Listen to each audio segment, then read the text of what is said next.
से related computer science के paper में जो इम्पोर्टेंट क्वेश्चन है एक देखते हैं। A queue is implemented using an array such that enqueue and dequeue operations are perform efficiently. Which one of the following statement is correct? तो मैंने यहाँ पे आंसर दिया हुआ है। अब ऐसा क्यों? देखिए, गेट वाला जो पेपर होता है उसमें नेगेटिव मार्किंग भी होती है। जब आप नोट्स बनाएं तो कोशिश करें, अगर आपके पास 1 साल का समय है तो क्वेश्चन लिख करके समझें उसको। तो पहले तो हम समझते हैं क्वेश्चन को कि ये क्यू है ना। अब आपको पता ही होगा कि क्यू मतलब कतार है ना। तो यहाँ पे इन क्यू और डी क्यू दो पोजीशन है, जहाँ से एक जगह से इन क्यू मतलब एंट्री होगी, है ना। तो अरे डाटा टाइप है तो अरे पहले से ही डिक्लेयर होता है। अगर आप ऐसे बच्चे हैं जिनको अरे भी नहीं समझ में आता तो ऐसा समझिए कि आपने एक बॉक्स खरीदा है जिसमें छोटे छोटे जगह है सामान रखने के, लेकिन वो सब सेम साइज के हैं। अब इन क्यू की बात जब आती है तो इन क्यू मतलब उसमें वैल्यू रखना। तो जब आपने डब्बा खोला, उस अरे को खोला और देखा कि सारे छोटे छोटे डब्बे भरे हुए हैं, उसके अंदर जो छोटी जगह थी वो सब भरे हुए हैं, इसका मतलब क्या हुआ, आप उसमें वैल्यू नहीं रख सकते।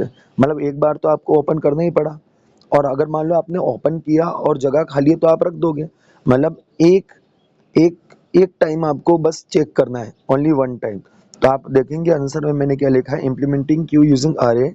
अरे क्योंकि फिक्स नंबर ऑफ वैल्यूज को ही रख सकता है, तो उसमें हम चेक करना पड़ेगा कि कहीं ऐसा तो नहीं उसके अंदर जो फिक्स पोजीशंस थी वो सारी ऑक्यूपाई हो गई। तो क्या चेक किया इन क्यू ऑपरेशन में, चेक अरे फुल और नॉट। इफ अरे is full stop, else enter the element in the end of array which will take 0 1 time.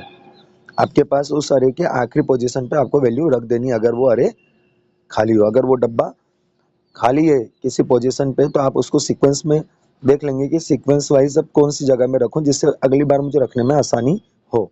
D Q operation का मतलब होता है डिलीट करना है, एक क्यू से डिलीट करना। तो डिलीट कब कर सकते हैं हम, अगर मान लो एक डब्बे के अंदर आपको एक ऑब्जेक्ट निकालना है, तो पहले आप उस डब्बे को खोलेंगे और देखेंगे ऑब्जेक्ट है कि नहीं है।